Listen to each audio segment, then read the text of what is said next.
Aproveitando que o senhor mencionou aqui que nós devemos respeitar as regras do jogo, eu gostaria de tratar um episódio que ficou conhecido como Vaza Jato.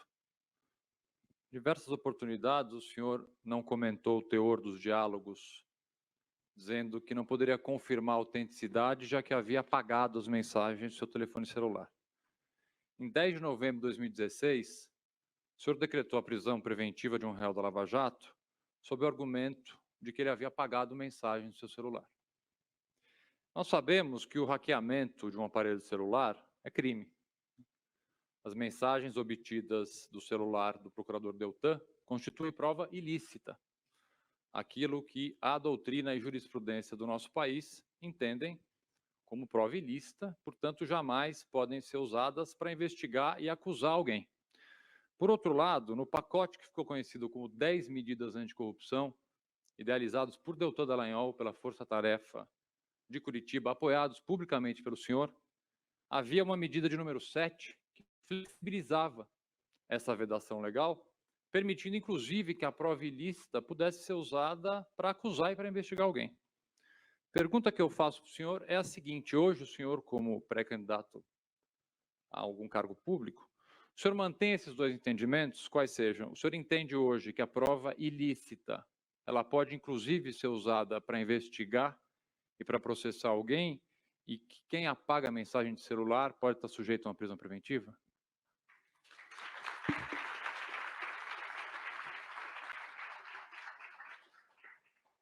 Augusto, aí a gente está entrando num campo de discussão mais jurídica, que não é exatamente o foco aqui.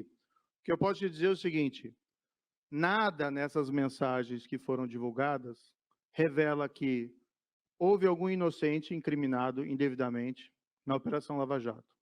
Nenhuma dessas mensagens revela que alguém teve prova ocultada da sua inocência. Nenhuma dessas mensagens revelam qualquer espécie de conluio ilícito entre juiz, procurador ou advogados. E você que conhece a tradição jurídica brasileira, você sabe que juízes, procuradores e advogados conversam. Conversam nos gabinetes, conversam no judiciário, conversam de diferentes formas. Do outro lado, o que me espanta muito é que a gente tem um mega escândalo de corrupção. Vamos colocar aqui dados específicos. A Petrobras, há 2 meses atrás, divulgou que ela conseguiu recuperar, por conta da Operação Lava Jato, 6 bilhões de reais de corrupção. Ou seja, o Brasil conseguiu produzir, no mínimo, um escândalo de corrupção de 6 bilhões de reais, embora as estimativas sejam muito maiores.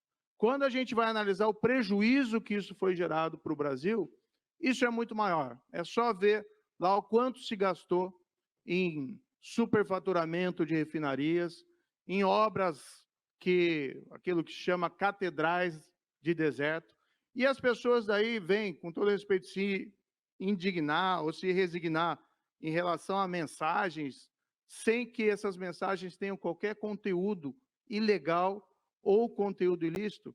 Então, desculpe aqui, você está misturando as coisas, porque nessas mensagens não existe qualquer prova, qualquer evidência de prática de fraude ou crime entre o procurador e minha pessoa ou qualquer outra coisa. O que existe aqui, vamos dizer a verdade, uma construção de uma narrativa fantasiosa para colocar criminosos em liberdade, criminosos que cometeram crimes lá no passado. Ou a gente constrói um país baseado em integridade, honestidade e combate à corrupção, para buscar crescimento duradouro, crescimento sustentável, crescimento inclusivo, e baseado numa ideia que é fundamental na democracia, que ninguém pode estar acima da lei, ou a gente não vai a lugar nenhum. Então, assim, sinceramente, uma coisa é uma coisa, outra coisa é outra coisa. O projeto lá que foi feito pelo Deltan é um projeto do Deltan, e era baseado aqui até umas ideias que tem na jurisprudência da Suprema Corte norte-americana, que é boa-fé na colheita da prova ilícita, mas é um projeto que está no passado. Ninguém está querendo ressuscitar esse projeto, restabelecer esse projeto. Agora, questionar a integridade dos procuradores e a minha integridade na Operação Lava Jato, com todo respeito, eu não concordo. E você está errado em colocar esse assunto. Errado em colocar o assunto, por quê, ministro? Tem uma conversa específica que o senhor já comentou e o senhor chamou de descuido numa entrevista para a Veja. Aqui não é uma conversa, com todo respeito, cotidiana entre advogados, juízes e partes. No momento que o senhor indica uma testemunha para o Deltan, o senhor chamou isso de descuido. Eu queria tratar especificamente de um ponto dessa conversa. Quando o Deltan, diante da recusa dessa testemunha que o senhor teria indicado para o Deltan, teria se recusado a prestar um depoimento. Deltan diz então que faria uma intimação oficial com base numa notícia apócrifa. E o senhor então respondeu: melhor formalizar então. Para que não fique muito jurídico, eu vou explicar. O senhor indicou uma testemunha para o Deltan, Deltan vai atrás dessa testemunha, essa testemunha se recusa a prestar um depoimento. Deltan então diz: eu vou forjar uma denúncia anônima, porque na verdade a fonte era o senhor, e aí então essa testemunha vai prestar um depoimento. O senhor responde: melhor formalizar então. Isso aqui, ministro, o senhor aqui bastante experiente, vários anos como juiz criminal, eu como advogado criminal, é uma falsidade ideológica. O senhor não só não repreendeu o procurador, como concordou, o que faz com imenso respeito o senhor quase que um coautor do crime de falsidade ideológica. O senhor acha essa conversa normal? Augusto, O senhor já comentou essa conversa, não, para ministro. começo de conversa, essa troca de mensagens, nem sei se aconteceu. Não, mas o senhor já disse que aconteceu. Essa formalização? O senhor disse que aconteceu. Há essa formalização? O senhor respondeu numa entrevista para a Não. Veja que foi um descuido do senhor essa conversa. O senhor já respondeu. Estou só usando a palavra do senhor. Não, não foi exatamente nesses termos, não. Me desculpe. Mas me diga aqui, houve alguma formalização de denúncia anônima relacionada a essa testemunha?